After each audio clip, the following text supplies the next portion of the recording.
जैसे ही समुद्र मंथन प्रारंभ हुआ वैसे ही मंदराचल पर्वत डूबने लगा। मंदराचल पर्वत जैसे ही डूबने लगा तो देवताओं ने भगवान की ओर देखा तो भगवान ने कहा चिंता मत करो। और जैसे ही कहा कि चिंता मत करो तो भगवान ने कच्छप का अवतार लिया और कच्छप अवतार लेकर के भगवान ने मंदराचल पर्वत को अपनी पीठ पर धारण कर लिया। बोलिए कच्छप भगवान की। पुनः समुद्र मंथन प्रारंभ हुआ और समुद्र मंथन से 14 रत्न निकले। सबसे अंत में भगवान धन्वंतरी अमृत का कलश लेकर के प्रकट हो गए। बोलिए धन्वंतरी भगवान की। भगवान धन्वंतरी अमृत का कलश लेकर के प्रकट हो गए और दैत्यों ने देखा। दैत्यों की दृष्टि जैसे ही अमृत के कलश पर पड़ी, दैत्यों ने कहा भाई इसी के लिए इतना प्रयत्न किया गया, प्रयास किया गया, इतनी मेहनत की गई। तो सभी दैत्यों ने उस अमृत के कलश को धन्वंतरी भगवान के हाथ से छीन लिया और उस अमृत को लेकर के सभी दैत्य भाग गए। देवताओं ने देखा, देवता सभी रोने लगे। भगवान ने कहा रोते क्यों? देवताओं ने कहा प्रभु यदि दैत्यों ने अमृत पी लिया तब तो अनर्थ हो जाएगा। भगवान ने कहा चिंता मत करो, हमारे होते हुए तुम्हें चिंता करने की कोई बात नहीं।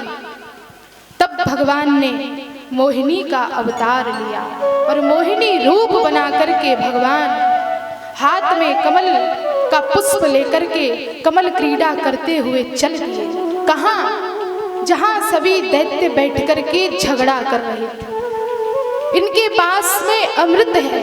अब इनको ये नहीं है कि प्रेम से हम सभी अमृत बांट करके पी लें, लेकिन बैठ करके ये झगड़ा करने लगे। कहने लगे अहम पूर्वम, पहले मैं पीऊंगा, पहले मैं पीऊंगा, मैं तुमसे बड़ा हूँ, मैं तुम्हारा चाचा हूँ, मैं तुम्हारा बड़ा भाई हूँ, मैं पहले पीऊंगा। आपस में झगड़ा कर रहे थे। वहीं भगवान मोहिनी का रूप बना करके दैत्यों के पास में पहुंचे। दैत्यों की दृष्टि जैसे ही भगवान के मोहिनी रूप पर पड़ी तो दैत्यों ने अमृत का कलश जमीन पर ही छोड़ दिया और भगवान के मोहिनी रूप का वर्णन करने लगे, भगवान के सौंदर्य का वर्णन करने लगे। देखो देखो कितनी सुंदर युवती है, देखो कितनी सुंदर इस युवती की चाल है। सभी दैत्य दौड़ते हुए आए और आकर के कहने लगे देवी जी आप कौन हैं? आप इस प्रकार से वन में कहाँ घूम रही हैं? अरे भाई आपका विवाह हुआ कि नहीं हुआ? तो जितने भी दैत्य थे वो भगवान की सुंदरता का वर्णन कर रहे हैं, भगवान से उनके विषय में पूछ रहे हैं। तो भगवान ने कहा मेरे विषय में पूछने वाले तुम सब होते कौन हो? कौन हो तुम सब? तो सभी दैत्यों ने अपना परिचय दिया और कहा वयम कश्यप दायाद भ्रातरः कृत पौरुषम, कि हम कश्यप जी के बेटा हैं और हमने अपने बल से पराक्रम से समुद्र मंथन किया है और समुद्र मंथन से महाराज अमृत निकला है और हम इस अमृत को पीना चाहते हैं सभी। लेकिन क्या करें, हम लोगों के मध्य झगड़ा हो रहा है। लेकिन देवी जी यदि आप यहाँ आई हैं तो बस आपसे मेरी एक ही प्रार्थना है कि आप ही हम सभी दैत्यों को अमृत पिला दीजिए। तो भगवान को लगा कि अब थोड़ा त्याग दिखाना चाहिए। तो जैसे ही सभी दैत्यों ने भगवान के हाथ में अमृत का कलश दिया वैसे ही भगवान ने त्याग दिखाना प्रारंभ कर दिया। भगवान ने कहा कि मुझसे अभी तुम्हारा परिचय भी नहीं हुआ, ठीक से तुम मुझे जानते भी नहीं हो, मैं अपरिचित स्त्री हूँ और तुमने ये अमृत का कलश हमारे हाथ में दे दिया। यदि ये अमृत का कलश लेकर के हम भाग जाएं तो दैत्यों को लगा कि लगता है देवी जी कुछ ज्यादा ही पढ़ी लिखी है। तो दैत्यों ने कहा हम जानते हैं देवी जी आप इस अमृत के कलश को लेकर के कहीं नहीं जाएंगे, बस आपसे यही निवेदन है कि आप अब जल्दी से अमृत पान करा दीजिए। तो भगवान ने कहा ठीक है, मैं तुमको अमृत पान करा दूंगी, लेकिन किसी के पास कम ज्यादा पहुंच जाए तो लड़ाई झगड़ा मत करना। तो दैत्यों ने कहा देवी जी आप प्रेम से हमको जितना पिला देगी हम प्रेम से उतना पी लेंगे। तो भगवान ने कहा ठीक है, लाइन बना करके बैठ जाओ। सभी दैत्य लाइन बना करके बैठ गए। इतने में सभी देवता दौड़ते हुए आए। भगवान ने कहा ये कौन है? तो सभी दैत्यों ने कहा कि ये हमारे सौतेले भाई हैं, ये यहाँ अमृत पीने आए हैं, लेकिन इनको अमृत मत देना।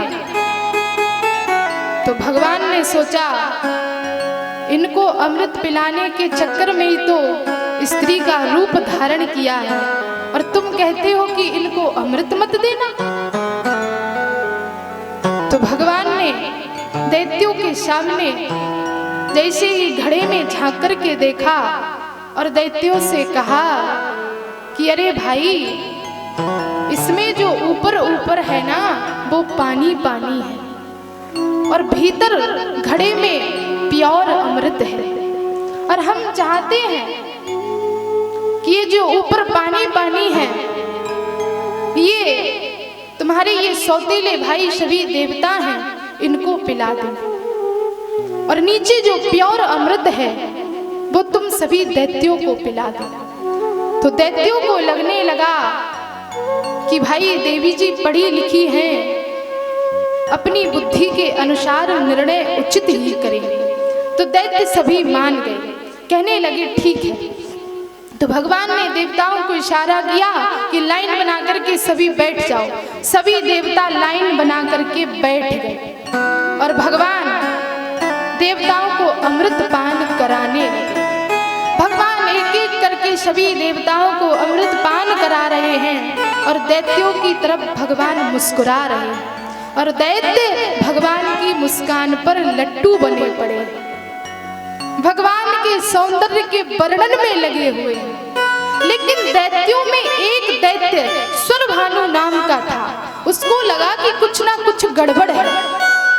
तो जहां चंद्रदेव और सूर्यदेव बैठे थे, तो वो जो दैत्य था स्वरभानु नाम का वहीं जाकर के बैठ गया। तो भगवान ने जब सूर्यदेव और चंद्रदेव को अमृत पान कराया, उस दैत्य को भी अमृत पान करा दिया। सूर्यदेव ने चंद्रदेव ने इशारा किया प्रभु ये देवताओं में से नहीं है, ये दैत्य है। तब भगवान ने अपने सुदर्शन से उसका सिर धड़ से अलग कर दिया, और वही दैत्य राहु और केतु के रूप में परिणित हो गया। जो हम सबके जीवन में आकर के तांडव करते हैं वही राहु और केतु है, क्योंकि अमृत पी लिया था इसलिए राहु और केतु के रूप में परिणित हो गया। भगवान समस्त देवताओं को अमृत पान कराकर के वहां से अंतर्धान हो गए, और दैत्यों की दृष्टि जब पड़ी, दैत्यों ने देखा कि अभी अभी यहाँ जो देवी जी थी अमृत पान करा रही थी वो कहाँ चली गई। एक ने कहा तुमको देवी जी की पड़ी है, अरे भाई अमृत का कलश कहाँ गया। एक ने कहा कि वो थी नहीं, वो था, वो छलिया विष्णु था जो हम सबको छल करके चला गया। इन देवताओं को अमृत पान करा करके चला गया। सभी दैत्यों को बड़ा क्रोध आया, और क्रोध में आकर के भयंकर देवासुर संग्राम हो गया। तत्र दैवासुरो नाम रणः परमदारुणः। भयंकर दैत्यों और देवताओं के मध्य में युद्ध प्रारंभ हो गया। लेकिन देवताओं ने अमृत पान कर लिया था, इसलिए सभी दैत्य मारे गए। और जो दैत्यों के गुरु हैं शुक्राचार्य जी, उन्होंने अपनी संजीवनी विद्या के द्वारा सभी जितने भी दैत्य थे उनको जीवित कर लिया। और जीवित करने के बाद में उनसे कहा देखो हमने तुम्हें अपनी संजीवनी विद्या के द्वारा जीवित किया है, अब ऐसा कोई काम मत करना जिससे तुमको फिर से मरना पड़े। बोले क्या करना चाहिए गुरुदेव? बोले अब जाओ तुम ब्राह्मणों की सेवा करो। बोले क्यों? बोले विष्णु जो है वो ब्राह्मणों का भक्त है, यदि तुम ब्राह्मणों की सेवा करोगे तो विष्णु तुम्हारा कुछ नहीं कर पाएगा। तब सभी दैत्य गए और जाकर के सभी ने खूब ब्राह्मणों की सेवा की। ब्राह्मण सभी प्रसन्न हो गए और प्रसन्न होकर के एक दिव्य रथ का निर्माण करके जो दैत्यों के राजा बलि हैं उनको देते हैं। उस दिव्य रथ का निर्माण करके बलि को जब दिया और